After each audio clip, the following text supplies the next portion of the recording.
প্রায় যখন আমাদের স্বাধীনতা দিবসের পরপরই আজকে এই রক্তদান শিবির অনুষ্ঠিত হচ্ছে। সকলকে আন্তরিক অভিনন্দন জানাচ্ছি। শুধু এই দমদমবাসীর জন্য একটি কথাই বলবো, আমরা এখানে যারা বসবাস করি আমরা কার্যত ওপার বাংলার মানুষ।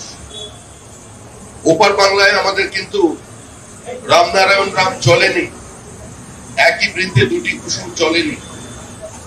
দুর্গাপুজোয় আনন্দ করবেন, কিন্তু মনে রাখবেন আপনারা যেখান থেকে এসে আজকে দমদমের অধিবাসী হয়েছেন সেখানে আপনার ভাই, আপনার রক্ত, ওই ঘোষ বোস দত্ত মিত্র গুহ ঠাকুরতা ঢোল পোদ্দার, ওই মতুয়া, ওই রাজবংশী, ওই জয়সওয়াল, ওই গুপ্তা, ওই আগরওয়াল, আজকে সবাই আক্রান্ত, রক্তাক্ত, ক্ষতবিক্ষত। তারা কি আমাদের মতো করে দুর্গাপুজো উদযাপন করতে পারবে? তারা কি আমাদের মতো করে এইভাবে রক্তদান শিবিরে প্রকাশ্যে দাঁড়িয়ে নিজের মতকে প্রকাশ করতে পারবে? তাই আমি সকলের কাছে আবেদন করছি, এই ভয়াবহ র্যাডিক্যালাইজেশনের বিরুদ্ধে, এই উন্মত্ত ধর্মান্ধ ফ্যাসিজমের বিরুদ্ধে আজকে দল মত নির্বিশেষে সকলে ঐক্যবদ্ধ হন। যে কোনো মূল্যে আমাদের একে হারাতে হবে। এটা একটা দৈত্য হিসেবে মানব সভ্যতার সামনে উঠে এসেছে। It's a cancer two human civilisation. একে শেষ করতে হবে। কিল ইট বিফোর ইট কিলস ইট। এই মন্ত্র নিয়ে আমি আশা করব যে বহু উদ্বাস্তু মানুষ যারা এখানে আছেন, বাংলাদেশের বা পূর্ব পাকিস্তানের বিভিন্ন জেলা থেকে এসেছিলেন, নিজের দেশবাসী হয়েও যাদের কপালে উদ্বাস্তু টিকা লাগিয়ে দেওয়া হয়েছিল, তারা ইতিহাস ভুলবেন না এবং পরবর্তী প্রজন্মের কথাও তারা ভুলবেন না। এখানে বহু ইস্ট বেঙ্গল ক্লাবের সমর্থক আছেন। ইস্ট বেঙ্গলের ক্যাচ লাইন হচ্ছে ছিন্নমূল মানুষের আকাশ ছোঁয়ার স্বপ্ন। ওপার থেকে এপারে চলে এসে হয়তো জীবনে প্রতিষ্ঠিত হয়েছেন, বড় বাড়ি কিনেছেন, দমদমে থাকলেও অন্য জায়গায় ফ্ল্যাট কিনেছেন, সম্পত্তি বাড়িয়েছেন। কিন্তু যে জায়গাটা থেকে চলে এসেছেন সেই শিকড়টাকে ভুলে গিয়ে আজকে অন্য পথে হাঁটবেন না।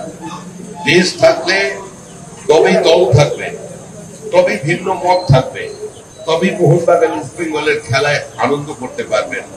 কিন্তু দেশটাই যদি না থাকে, দেশটাই যদি আপনাকে মোহামেডান স্পোর্টিং নিয়ে ফেলে, তাহলে তো একটা বিপজ্জনক বিষয় হয়ে যাবে। আজকে সেটাই চলেছে। আমাদের এখানে কোনো বিভাজন নেই। বাংলার মাটিতে হিন্দু মুসলমান ঐক্যবদ্ধ ভাবে একসঙ্গে একই যোগে সরস্বতী পুজোয় অংশগ্রহণ করত। আজকে সরস্বতী পুজো করার অপরাধে বিভিন্ন স্কুলের শিক্ষকরা পর্যন্ত এখানে আক্রান্ত হচ্ছেন। এটা আমাদের চেনা রাজ্য নয়, এর বাইরে আমাদের বেরোতে হবে। আমরা চাই দুর্গা পুজোর বিসর্জনের মিছিল আর মহরমের শোভাযাত্রা একই দিনে, একই সঙ্গে, একই সময়ে সমান্তরাল ভাবে রাস্তা দিয়ে হেঁটে যাবে। আজকে সেই পশ্চিমবঙ্গ গড়বার লক্ষ্যে এখানকার মানুষ, দমদমের মানুষ ঐক্যবদ্ধ হবেন। সবাইকে আগাম দুর্গা পুজোর শুভেচ্ছা, অভিনন্দন। আমাদের দুর্গা পুজোতে এবারে এগিয়ে এসেছে। খালি মনে রাখবেন, আপনারাও পুজো করবেন। ওপার বাংলাও আপনাদের যাতে আত্মীয় স্বজন আছেন, তারাও যেন পুজোটা করতে পারে, তার জন্য সংগঠিত জনমত দরকার। কোন সরকার, কোন রাজনৈতিক দল অবস্থার পরিবর্তন করতে পারে না। সংঘবদ্ধ জনমানস প্রকৃত পরিবর্তন তৈরি করতে পারে, পৃথিবীর বিভিন্ন জায়গায় চাপ সৃষ্টি করতে পারে। যেভাবে ইউরোপের মানুষজন রাস্তায় নেমে পহেলগাঁওয়ের আক্রমণের ঘটনার প্রতিবাদ করেছে, বাংলাদেশের অত্যাচারের বিরুদ্ধে সারা পৃথিবী জুড়ে যত বাঙালি যেখানে আছে হিন্দু, তারা রাস্তায় নেমেছে। শুধু হিন্দু নামের মুসলমানরাও নেমেছেন।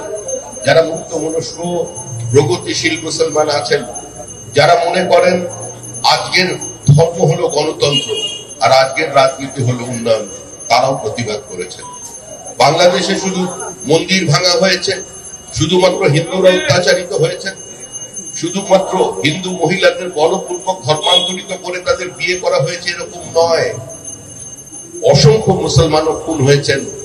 প্রগতিশীল যারা ছিলেন, যারা এই ধরনের বর্বরোচিত আক্রমণের প্রতিবাদ করতেন, তারাও কিন্তু খুন হয়েছেন। 1100 পুলিশকে মেরে উদ্যোগ করে টাঙিয়ে দেওয়া হয়েছে। আজকে এই বর্বরোচিত অত্যাচারের বিরুদ্ধে আমাদের আরেকবার স্মরণ করতে হবে যে শ্রীমতী ইন্দিরা গান্ধী বাংলাদেশের জন্ম দিয়েছিলেন তার নামাঙ্কিত লাইব্রেরিটা 70,000 বই সম্পূর্ণ ভস্মীভূত করে দেওয়া হয়েছে। তাই এই মানব সভ্যতার শত্রুদের বিরুদ্ধে, এই একটা বিশেষ চিন্তার বিরুদ্ধে আজকে সংঘবদ্ধভাবে সারা পৃথিবীর মানুষ ঐক্যবদ্ধ হতে হবে। আপনারা সেই অর্থে উদ্বাস্তু, নিজের দেশে আপনারা পরবাসী হয়ে গিয়েছিলেন। বিনয় বাদল দীনেশের পরিবারকে একবারে জিজ্ঞাসা করা হয়নি তাদের এই আত্মবলিদান স্বাধীন পাকিস্তানের জন্য ছিল না, স্বাধীন ভারতবর্ষের জন্য ছিল। মাস্টারদা সূর্য সেন ফাঁসির মঞ্চে তোলার আগে যার জিভ ছিল না, যার চোখ দুটো পর্যন্ত উপরে ফেলা হয়েছিল, একটা মৃতদেহকে ব্রিটিশ ফাঁসি দিয়েছিল। আত্মগোপন করেছিলেন আমাদের হাওড়ার পাউরিয়া জুট মিলে সুইপার সেজে। তার পরিবারকে জিজ্ঞাসা করা হয়নি তার এই আত্মত্যাগ এই স্বাধীন পাকিস্তানের জন্য ছিল না, স্বাধীন ভারতবর্ষের জন্য ছিল। আমরা সম্প্রীতির রাখি বাঁধতে বাঁধতে মিলনের পদযাত্রা করতে করতে 1947 সালের 15ই আগস্ট হেরে গিয়েছিলাম কূটনৈতিক ব্রিটিশ সাম্রাজ্যবাদী চতুর শয়তানের কাছে। দেশের বুকে নেমে এসেছিল এক অভিশাপ, দেশ বিভাগের অভিশাপ। আর সেই বিভাজন বিভীষিকা আতঙ্ক গ্রাস করে দিয়েছিল আজকে সারা দেশের মানুষকে। আজকে পশ্চিমবঙ্গের অর্ধেকটা যারা পাচ্ছে সেটা বাংলার অর্ধেকটা নেই, পাঞ্জাবের অর্ধেকটা নেই, সিন্ধুর গোটাটাও নেই। এই পরিস্থিতির মধ্যে দাঁড়িয়ে যাতে পশ্চিমবঙ্গই থাকে, 1947 সালের 20 জুন হিন্দু হোমল্যান্ড হিসেবে যার জন্মদিন তাদের মধ্যে অন্যতম ছিলেন কমরেড জ্যোতি বসু এবং কমরেড রতনলাল ব্রহ্ম। সেদিন শ্যামাপ্রসাদের আন্দোলনে সাড়া দিয়ে কংগ্রেসের সমস্ত হিন্দু বিধায়করা এবং বিপরীত অবস্থানে থেকে জ্যোতি বসুরা ভোট দিয়েছিলেন এই হিন্দুদের জন্য সেপারেট হোমল্যান্ডে। সেই ইতিহাসটা বর্তমান প্রজন্মকে জানতে দেবার চেষ্টা হচ্ছে না। পয়লা বৈশাখের নামে ভবের ঘরে চুরি করতে চাইছেন কেউ কেউ, কেউ পশ্চিমবঙ্গের জন্মদিনটাকে পয়লা বৈশাখের সঙ্গে একাত্ম করে দিতে চাইছেন। আবার তা নিয়ে দেখছি ইস্ট বেঙ্গল ক্লাব যখন খেলা হচ্ছে, যারা ওপার বাংলা থেকে এসেছেন তারাও কিছু পোস্টার লাগিয়ে দিচ্ছে। এই অবস্থার পরিবর্তন দরকার।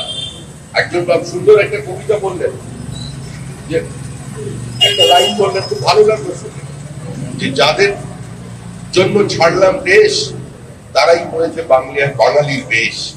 আজকে এই অবস্থা থেকে আমাদের বেরিয়ে আসতে হবে। ধন্যবাদ, অনেক অনেক শুভেচ্ছা।